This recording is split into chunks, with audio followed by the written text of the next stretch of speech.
दिल्ली में Congress working committee की बैठक। मनरेगा का नाम बदलने पर देश भर में आंदोलन की तैयारियों की रणनीति बनी। 5 जनवरी से अभियान चलाएगी कांग्रेस। सीडब्ल्यूसी की बैठक के बाद राहुल गांधी की प्रेस कॉन्फ्रेंस का मनरेगा रोजगार देने वाली योजना थी, इसे खत्म कर मोदी सरकार ने गरीबों की पीठ में छुरा घोंपा। राहुल बोले, पीएमओ ने कैबिनेट से पूछे बिना मनरेगा का नाम बदला। देश में इस वक्त वन मैन शो चल रहा है। 2-3 अरबपतियों के फायदे के लिए सरकार काम कर रही। सीडब्ल्यूसी मीटिंग में मल्लिकार्जुन खड़गे का मोदी सरकार पर हमला। का मनरेगा को खत्म कर गरीबों के पेट पर लात मारा गया, सरकार ने उनकी पीठ में छुरा घोंपा। खड़गे बोले, मनरेगा को खत्म करना राष्ट्रपिता महात्मा गांधी का अपमान। इस समय देशव्यापी आंदोलन की जरूरत। देश का कमजोर तबका कांग्रेस की ओर देख रहा।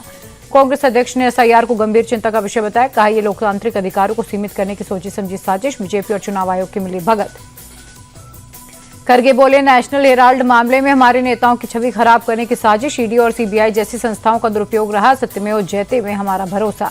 बांग्लादेश के हालात पर कांग्रेस अध्यक्ष ने जताई चिंता। का हिंदू अल्पसंख्यकों पर हुए हमलों से पूरा देश परेशान, हम इसकी निंदा करते हैं।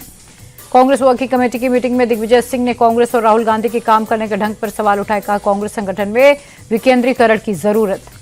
कांग्रेस वर्किंग कमेटी की बैठक में शशि थरूर भी पहुंचे। कांग्रेस की पिछली 2 बड़ी बैठकों से गायब थे। राहुल गांधी को केंद्रीय मंत्री जीतन राम मांझी का जवाब। का मनरेगा का स्वरूप नहीं बदला, गांधी जी के आदर्शों पर ही जी राम जी नाम रखा गया। दिग्विजय सिंह ने पीएम मोदी की पुरानी तस्वीर शेयर कर बीजेपी और आरएसएस की तारीफ की। कहा, यहां जमीन पर बैठकर भी सीएम और पीएम बनते हैं। अंत में जय सिया राम लिखा। आरएसएस की तारीफ पर दिग्विजय सिंह की सफाई। कहा, मैंने कुछ गलत नहीं कहा, कभी बीजेपी आरएसएस का समर्थन नहीं किया, विरोधी हूं और रहूंगा। बीजेपी प्रवक्ता गौरव बल्लभ बोले, दिग्विजय सिंह आज जो बातें कह रहे हैं वो मैंने बहुत पहले कही थी। कांग्रेस परिवार के स्वामित्व वाली कंपनी बन चुकी है। यूपी में एसआईआर का फॉर्म जमा करने की डेडलाइन खत्म। 2 करोड़ 89 लाख मतदाताओं के नाम कटने की तैयारी। 31 दिसंबर को जारी होगी ड्राफ्ट वोटर लिस्ट। यूपी के 1 करोड़ 25 लाख वोटर स्थायी तौर पर किसी और राज्य में शिफ्ट। करीब 84 लाख वोटर्स लापता। 9,57,000 वोटर्स ने फॉर्म जमा नहीं किए। एसआईआर में 23,59,000 डुप्लीकेट वोटर्स की पहचान। 31 दिसंबर से शुरू होगी दावे और निपटारे की प्रक्रिया। 28 फरवरी को जारी होगी फाइनल वोटर लिस्ट। एसआईआर के आंकड़ों को लेकर अखिलेश यादव का बीजेपी पर तंज। का यूपी की हर सीट पर बीजेपी को 61,000 वोट घटे। चुनाव में दहाई का आंकड़ा भी पार नहीं कर पाएगी बीजेपी।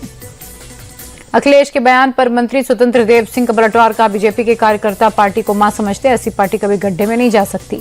कुलदीप सेंगर की जमानत पर भड़के यूपी कांग्रेस अध्यक्ष। का बीजेपी सरकार गलत काम करने वालों की मदद कर रही। बैकफुट पर आने के बाद सीबीआई सुप्रीम कोर्ट गई। आरजेडी नेता मनोज झा बोले, बेटी बचाओ बेटी पढ़ाओ सिर्फ नारों तक सीमित। कुलदीप सेंगर की जमानत में समाज में बहुत गलत संदेश गया। अरावली मुद्दे को लेकर विपक्ष के आरोपों पर केंद्रीय मंत्री अर्जुन राम मेघवाल का पलटवार। का 2024 की तरह कांग्रेस भ्रम फैला रही। अरावली की रक्षा हम सबकी जिम्मेदारी। उड़ानें रद्द करने के मामले में बढ़ सकती इंडिगो की मुश्किलें। डीजीसीए की 8 सदस्यीय समिति ने सरकार को सीलबंद रिपोर्ट सौंपी। बांग्लादेश में हिंदुओं पर हो रहे अत्याचार के खिलाफ भारत में उबाल। शहर शहर हिंदू संगठनों का प्रदर्शन। गुजरात के अहमदाबाद में बजरंग दल का प्रोटेस्ट। बांग्लादेश में हिंदुओं पर हो रहे अत्याचार को लेकर प्रयागराज में प्रदर्शन। विश्व हिंदू परिषद के लोग सड़क पर उतरे। यूनुस सरकार के खिलाफ नारेबाजी। बंगाल बीजेपी के नेता दिलीप घोष बोले, बांग्लादेश सरकार में जो लोग बैठे हैं उनकी क्षमता सरकार चलाने की नहीं, वहां जल्द से जल्द चुनाव होने चाहिए।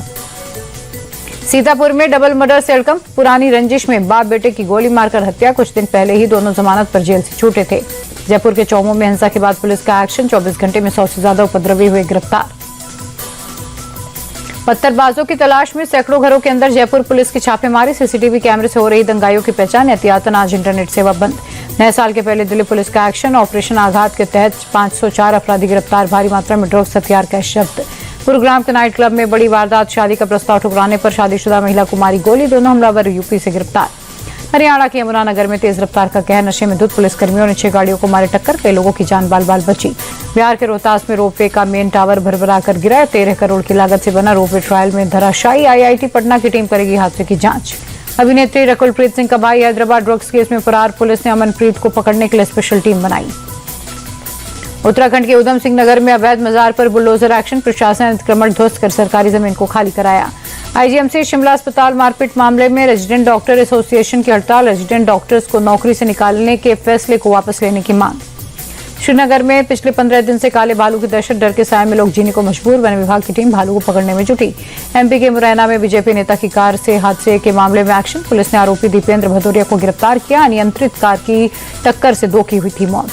अमृतसर के SSP vigilance Lakhbir Singh suspend. 55 crore के टेंडर घोटाला मामले में कार्रवाई। आईएएस अफसर ने की थी शिकायत। थाईलैंड और कंबोडिया के बीच सीमा पर लड़ाई रोकने पर सहमति। दोनों देशों ने संघर्ष खत्म करने के लिए नए सीजफायर समझौते पर हस्ताक्षर किए।